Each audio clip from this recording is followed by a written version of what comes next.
You're very good. Welcome to you, ladies and gentlemen, to our program on RTNC. This is English Show.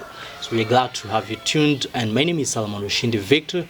I'm just coming with a very brilliant topic that we're gonna discuss today, and the topic is about the follow the lead. That's how the topic is entitled. So we are just welcoming you and just recalling you that in the studio we do have a guest. Let me get a chance to welcome my guest, and he will introduce himself. Thank you very much. My name is Damiri Paluku. I'm a pastor and legal representative, if you want, bishop. But at the same time, I work as a chaplain, deputy chaplain at Hill Africa. I'm also a Bible teacher in a Bible school. I'm married. I have 3 boys. Thank you very much, Pastor Damiri, for that warmth introduction. We're so grateful, ladies and gentlemen, as we are beginning our program, our show. So feel free to text us if you are really going to be part of us. There's a number down here. You can text us, you can call us, you can ask any questions. Because we want this program to be much interactive. Because more your questions, the better the program will be. And without further ado, ladies and gentlemen, let me start asking the first question, which is much related to us as individuals. I'd like first of all to know if people are born good or evil. Are people really good or evil by nature? Yeah, I will answer as a pastor first, and then I may give some idea about that all sinned. So we are born with a sinful nature.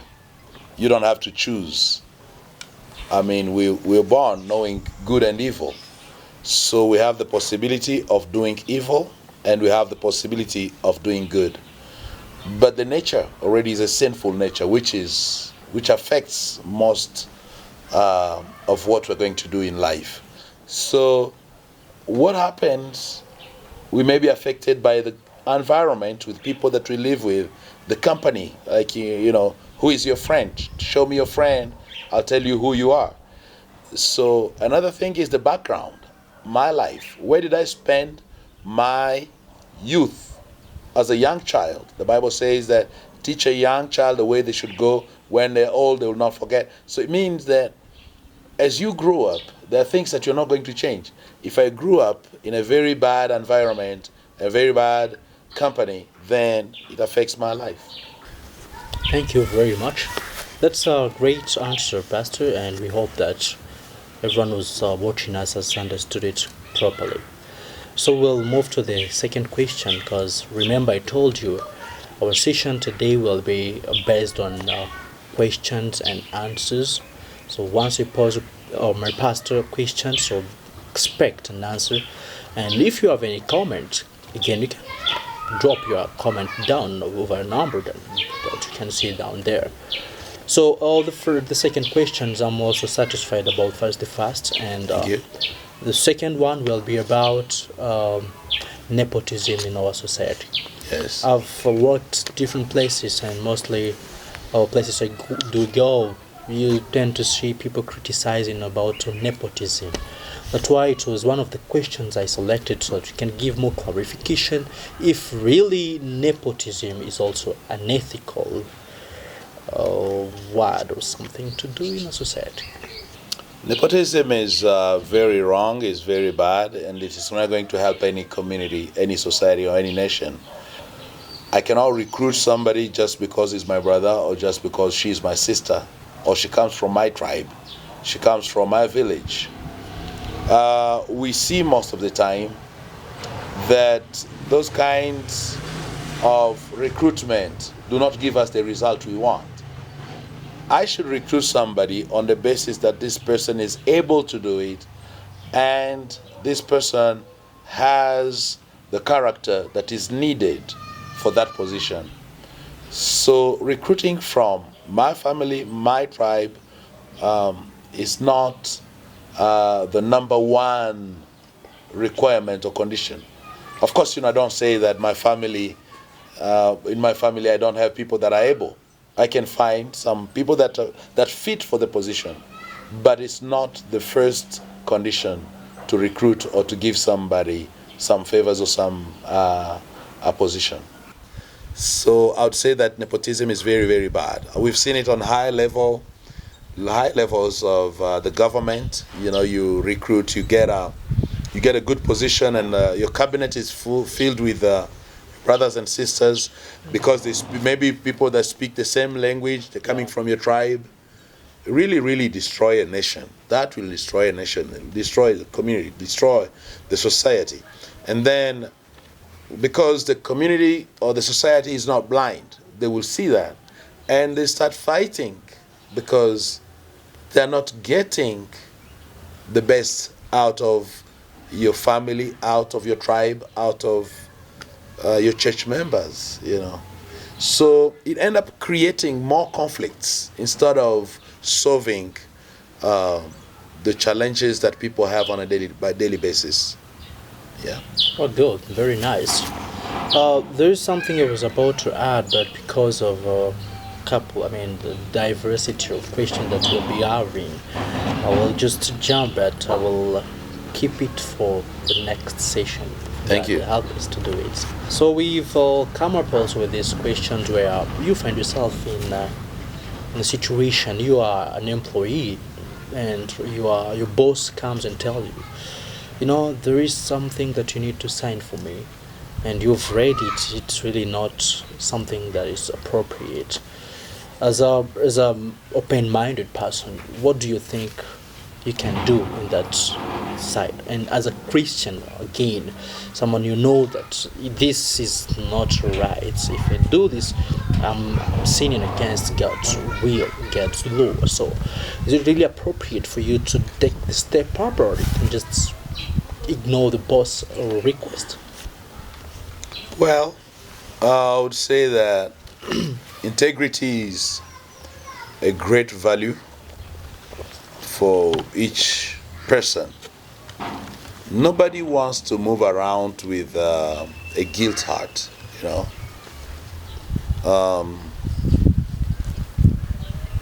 There are things that you can do and things that you cannot do. Not only for the sake of the peace of your heart, but also for the sake of the organization, for the sake of your name, your family name. But beyond that, God watches you, okay? God is seeing what you're doing. So you don't do something wrong and expect good results, you see. If I sign a paper and I know what is written is wrong, it's not correct, it is robbing money from the company, or it is false information on those papers. Let's say you sign it because the boss said you should sign it, and then they come to discover that, you know, you gave a fake report, and they come close the company. Who loses the job? I lose the job just for a signature, you know.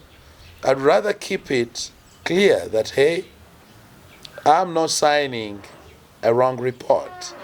I'm very careful about my testimony, about my personality, how I'm known, you know.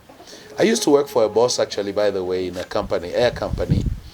And sometimes when he wanted to do something wrong, or, you know, do some bad things, he'll call me in the office, and then he says, oh man, you're a pastor, you're a Christian, I can't send you. I said, what is it, you know? And then he said, no, I'm sending somebody else, you know. It's so good if they know you a certain way. They know you as a faithful person, a honest person. It's value. Can we trust you? You know, if they cannot trust you, that same boss that sees you signing a fake report knows already that you're not faithful. You're not a honest person. they will start doubting everything that you do. So I won't suggest that you do that. They need to know you for what you stand for. Especially if you're a Christian, you know that God wants you to be a honest person. Yeah. Very good. Back to that question, the previous questions. I'd like again to understand more clearly if you see, sometimes we find the boss who has too many people, a big team of Yeah. work members, and I always like to know how the communication of a boss should be. I mean, the preferred communication or the valuable communication towards his employees should be. What do you think may be a very good communication for all the people in the company understanding very good that this is the perfect, this is an excellent boss we do have here? That's a good question, It's a very, very good question. As a boss, you're a leader, right? And the result or the achievement of your company depends on the work of your workers. That's very, very important to know. Most of the time, the boss rely on the professional work that the workers are doing. Like, I want you to do this and you do it correctly. It's all right. It's all right. We want results. We want to have a good result we want to get the best out of our workers. But then we forget about the social part, the social life of the workers, which is also important, and that can affect the lives of our workers. And when our workers are not in a good condition, they will not give good results. So there is a level of professionalism I'm expecting from our workers, but also they need to know that my boss cares about me as a person. As a person, I have some people working for me at home, in the house, but sometimes they may wake up in the morning and tell me, "Hey, Papa, I'm sick. I have a headache, or I feel like I have malaria." How do I treat them? Do I say you work today, regardless of your malaria, regardless of your headache? How do I treat them? They're people like me. How do I want to be treated when I'm not feeling right? Or when I have this problem or another problem? Do I keep the communication at the level of you do this for me and here's your paycheck at the end of the month? Or do I also check how my workers are doing good?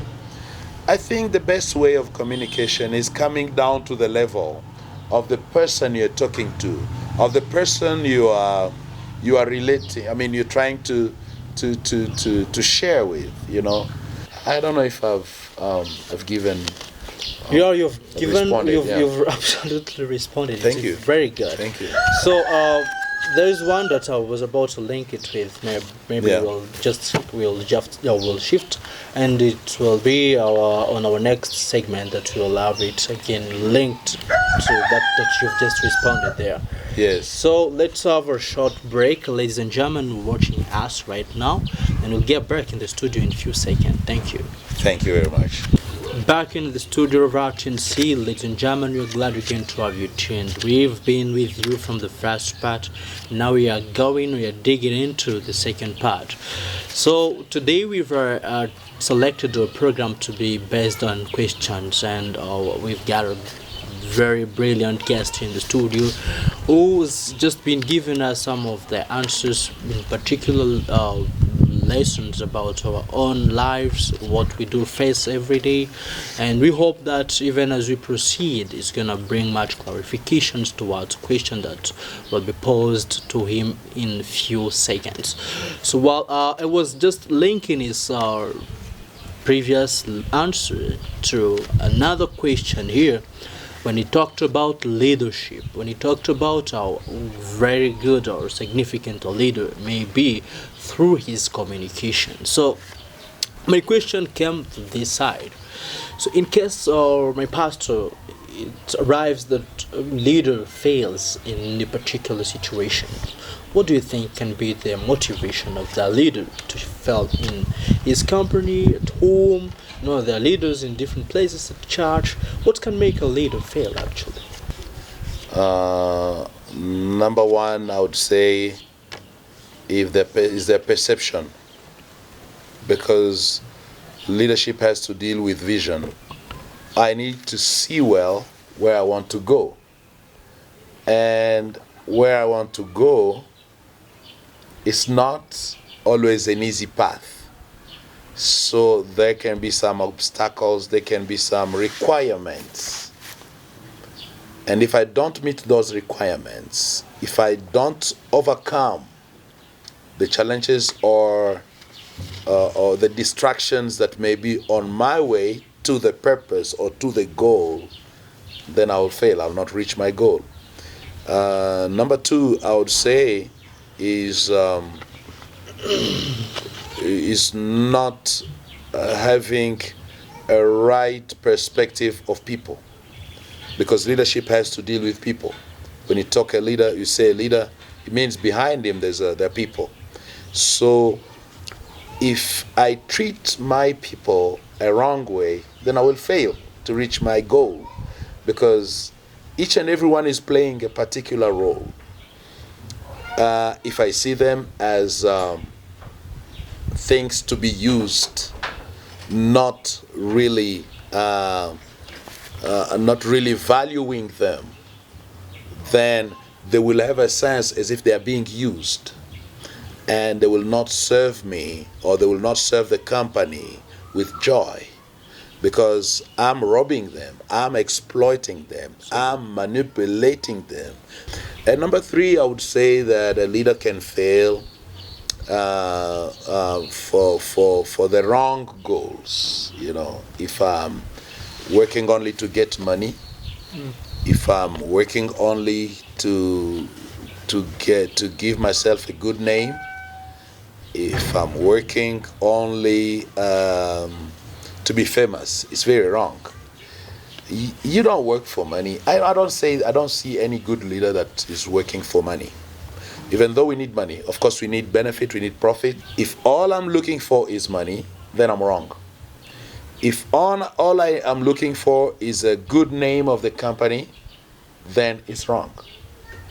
You see, leaders as leaders, or a boss, is there to change lives. You know, change of a condition.